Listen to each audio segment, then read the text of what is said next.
Everyone welcome back to my YouTube channel. तो ये है हमारी आईसीटी की थर्ड क्लास और हम कर रहे थे नंबर सिस्टम। और नंबर सिस्टम में हमने एनी बेस टू डेसिमल और डेसिमल टू एनी बेस इनको कन्वर्जन कर लिया था, यानी कि इनको एक दूसरे के साथ कन्वर्ट कर लिया था। आज हम देखेंगे कि जो भी जैसे ऑक्टल नंबर है और एक और ऑक्टल नंबर है, तो उन दोनों को एडिशन कैसे करेंगे, उन दोनों को ऐड कैसे करेंगे। जैसे ये एक नंबर हो गया, ये ऑक्टल नंबर है, और अगर हम एक और ऑक्टल नंबर को ऐड करें, जैसे ये हो गया 37, इनको ऐड करें तो कितना आएगा। तो एक बेसिक बात तो पहले ये है कि पहले हम इसको डेसिमल में चेंज करेंगे, इसको भी डेसिमल में चेंज करेंगे, और अगर हम इनको ऐड कर देंगे तो हमारा आंसर यहाँ पर आ जाएगा डेसिमल में। अगर हमको डेसिमल में नहीं ऑक्टल में ही आंसर चाहिए तो हम डेसिमल से ऑक्टल में इसको चेंज कर देंगे। ये तो है बेसिक तरीका, लेकिन हम इनको डायरेक्ट ऐड करना भी सीखेंगे बाद में। तो सबसे पहले हम करेंगे क्या कि जैसे 1011.101, तो ये ऐसे है। तो इनको जो हमने ये था, इनको तो हमने निकालना सीख लिया था, लेकिन इनको हमको निकालना नहीं आया अभी तक। तो इनको कैसे निकालेंगे, तो एडिशन कैसे करेंगे। जैसे 1/2 है, 1/2 को लिखते हैं 0.5 या 2 की पावर -1। यहाँ पर 2 का मतलब है 2 की पावर 1। 1/4 यहाँ पर है 0.25 या 2 की पावर -2। 1/8 0.125 या 2 की पावर-3। और यहाँ पर है 1/16 0.0625 या 2 की पावर-4, ये यहाँ पर होगा। जैसे यहाँ पर 3/8 है, तो 3 गुना में 1/8, और 1/8 की वैल्यू है 0.125। और अगर हम इसको 3 से गुणा करेंगे तो 375.375 यहाँ पर आ जाएगा। और एक यहाँ पर है 3/4, 3 गुना 1/4, और 1/4 की वैल्यू होती है 0.25। और 0.25 को 3 से गुणा करेंगे तो 0.75 ये आ जाएगा। तो हमको चार बातें ही ध्यान रखनी है। 1/2 को 0.5 लिखते हैं, 1/4 को 0.25 लिखते हैं, 1/8 को 0.125, और 1/16 को 0.0625 लिखते हैं। तो इन वैल्यू में निकाल कर हम आगे इसको आसानी से कर सकते हैं। और जैसे यहाँ पर है 1/x, तो x की पावर -1 लिख सकते हैं। 1/x⁴, तो इज इक्वल टू करके हम x की पावर -2 लिख सकते हैं। जैसे 1/2 है, 2 की पावर-1, 1/2 की पावर 2, तो 2 की पावर-2 लिख सकते हैं। अगर 8 की पावर-1 है तो हम उसको 1/8 लिख सकते हैं। अगर 8 की पावर-2 है तो हम इसको 1/8 की पावर 2 लिख सकते हैं। और यहाँ पर है पॉइंट वाली वैल्यू, जैसे 111.0.101। जैसे हमने शुरू किया था कन्वर्जन करते हुए, जैसे इसको लिखेंगे 2 की पावर 0 यानी कि 1। फिर हम लिखेंगे जैसे ये बाइनरी है तो 2, फिर इंटू 2 4, इंटू 2 8, फिर 16। तो इसकी वैल्यू हमेशा ही 1 होती है। और यहाँ पर जो 2 की पावर-1, इसकी वैल्यू होती है 0.5, फिर 0.25, और इसकी वैल्यू होती है 0.125, और इसकी वैल्यू होती है 0.0625। तो ऐसे हमको इनकी वैल्यू को ऐड करना है बाद में। जैसे हम एक सवाल करके देखेंगे, 1101.101।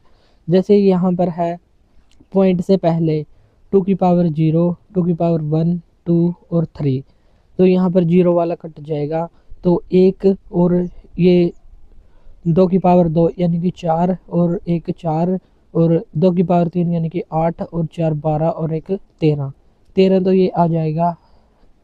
और यहाँ पर है 2 की पावर-1, इसको लिखते हैं 0.5, और ये इंटू में है तो ये 0 ही आएगी इसकी वैल्यू। और 2 की पावर 3 0.125, और 0.5, और 0.125, इनको अगर हम ऐड करेंगे तो इसको भी हम 2 जीरो फालतू लगा लेंगे, तो 5 2 और 5 रेक 6 और पॉइंट का पॉइंट, तो 0.625 यहाँ पर आ जाएगा और ये पॉइंट के बाद हमने ऐसा का ऐसा लगा दिया। तो पॉइंट के बाद वालों को ऐसे सॉल्व यहाँ पर हम करेंगे। तो ऐसे पॉइंट वालों को सॉल्व करना है। अब हम देखेंगे एडिशन, जो एक्टल नंबर है या हेक्साडेसिमल नंबर है, इनको हम ऐड कैसे करेंगे, डायरेक्ट ऐड कैसे करेंगे। जैसे एक तो तरीका है हमारा बेसिक का तरीका, जैसे ऑक्टल नंबर है, ये भी ऑक्टल है, दोनों को ऐड करेंगे तो ऑक्टल नंबर ही आएगा। लेकिन अगर हमको डायरेक्ट ऐड करना नहीं आता या अगर हम भूल जाते हैं तो क्या करेंगे, सबसे पहले इसको डेसिमल में चेंज करेंगे, फिर दूसरे नंबर को डेसिमल में चेंज करेंगे और दोनों को ऐड कर देंगे। जैसे ये डेसिमल में आया 90 और ये आया 40, तो 130 डेसिमल ये हो जाएगा। अगर ये हमको डेसिमल में नहीं बल्कि ऑक्टल में ही चाहिए तो हम एनीबेस डेसिमल टू एनीबेस वाले फॉर्मूले से हम इसको वापस उसमें बदल सकते हैं।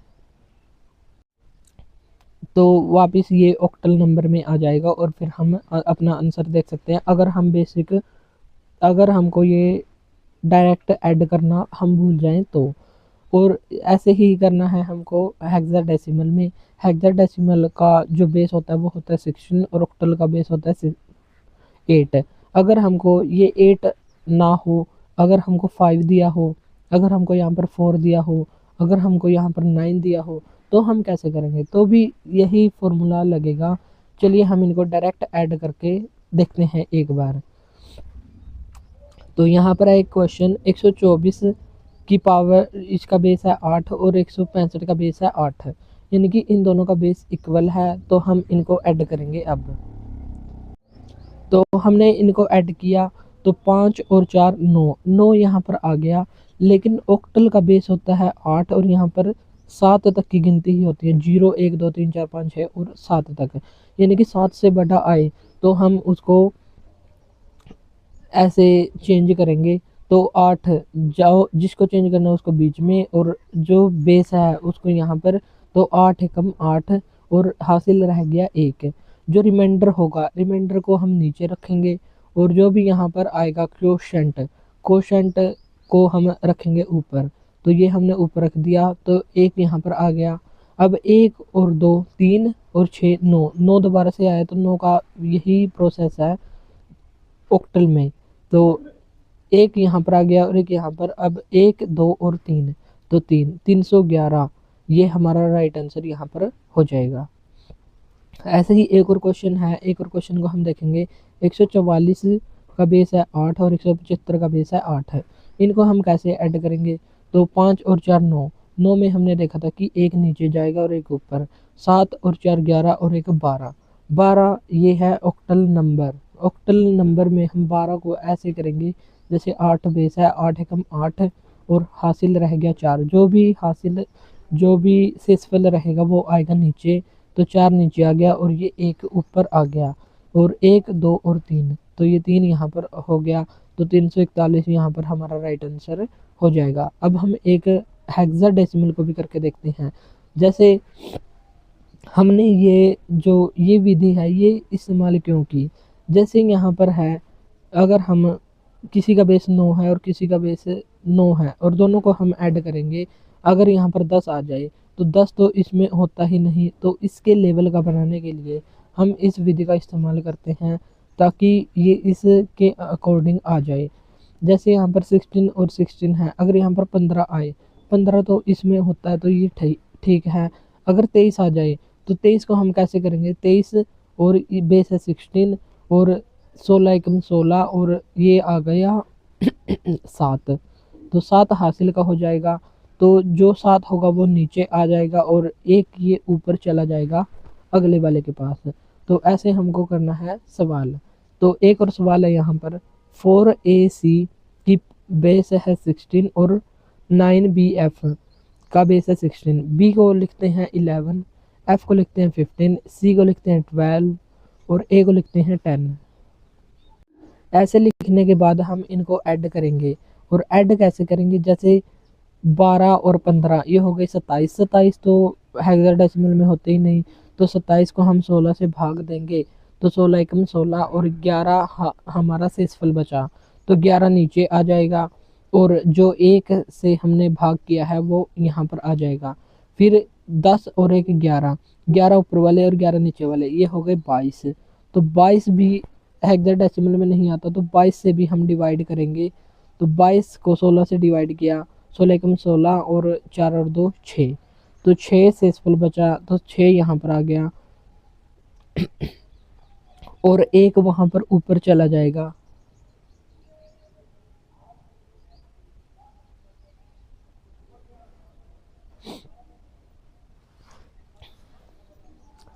तो 6 यहाँ पर आ गया सीधा और 1 यहाँ पर चला जाएगा। फिर 9 यहाँ पर 1 नहीं जाएगा, फिर 9 और 4 13, 13 तो यहाँ पर होता है, तो 13 यहाँ पर होता है, तो डी 13 को लिखते हैं डी और 6 ऐसे की ऐसे और 11 को लिखते हैं बी, तो डी 6 बी की पावर का बेस 16, ये हमारा राइट आंसर यहाँ पर हो जाएगा। तो ऐसे हमको क्वेश्चन करने हैं कि डायरेक्ट एडिशन कैसे करना है। अगर हमको डायरेक्ट नहीं आता तो हम कैसे करते, इनको डेसिमल में चेंज कर लेते एनी बेस टू डेसिमल में। जैसे ये 12 है, ये 10 है और ये 4 है, तो इनको डेसिमल में चेंज कैसे करेंगे, तो 1 16 और 256, तो इनको ऐड कर लेंगे। फिर यहाँ पर है 1 16 और 256, तो 256 और 9 और 16 इंटू 11 और f को लिखते हैं 15, तो 15 प्लस 16 इंटू 11 को प्लस कर लेंगे और फिर 256 इंटू 9 को हम प्लस कर लेंगे, जो जितना भी आएगा हम उनको ऐड कर देंगे। दोनों को ऐड करने के बाद ये आ जाएगा हमारा डेसिमल में। फिर डेसिमल से हम दोबारा से इसको चेंज करेंगे, जैसे हमको एक बेस बनाना है तो डेसिमल और जितनी भी संख्या आएगी उसको यहाँ पर रख लेंगे और हम भाग देते जाएंगे, जहाँ पर शेषफल यहाँ पर लिखते जाएंगे और रिमाइंडर यहाँ पर तो रिमाइंडर यहाँ पर, तो ऐसे करके हम इसको दोबारा से हेक्साडेसिमल में भी कन्वर्ट कर सकते हैं, लेकिन इसमें थोड़ा टाइम ज़्यादा लगेगा, लेकिन बेसिक से भी हम इसको कर सकते हैं। अगर हमको डायरेक्ट आता है तो हम 1 मिनट या 20 सेकंड पहले क्वेश्चन का आंसर निकाल सकते हैं। अगर हमको बेसिक आता है अच्छे से तो हम 20 सेकंड लेट तक इस क्वेश्चन को निकाल सकते हैं, लेकिन हमारा आंसर ज़रूर आएगा। तो ये था हमारा थर्ड पार्ट जो था नंबर सिस्टम का, और कल से हम करेंगे मेमोरी यूनिट। मेमोरी यूनिट नहीं करेंगे हम, सबसे पहले हम करेंगे कंप्यूटर क्या होता है और उसके इनपुट और आउटपुट डिवाइस क्या क्या होते हैं। तो इनपुट डिवाइस को हम नेक्स्ट क्लास में स्टार्ट करेंगे। तो इनपुट में एक ही क्लास में हम सभी इनपुट डिवाइस को और आउटपुट डिवाइस को भी कोशिश करेंगे कि एक ही क्लास में कंप्लीट कर दें, क्योंकि अभी हमारे पास इतना टाइम नहीं है कि हम एक एक टॉपिक को 4-4 दिनों में करें। तो कल या 1-2 दिन के बाद जब भी हमारी क्लास आएगी तो हम एक टॉपिक को एक ही क्लास में कंप्लीट करने की कोशिश करेंगे। तो आज के लिए इतना ही, मिलते हैं नेक्स्ट वीडियो में। Thank you.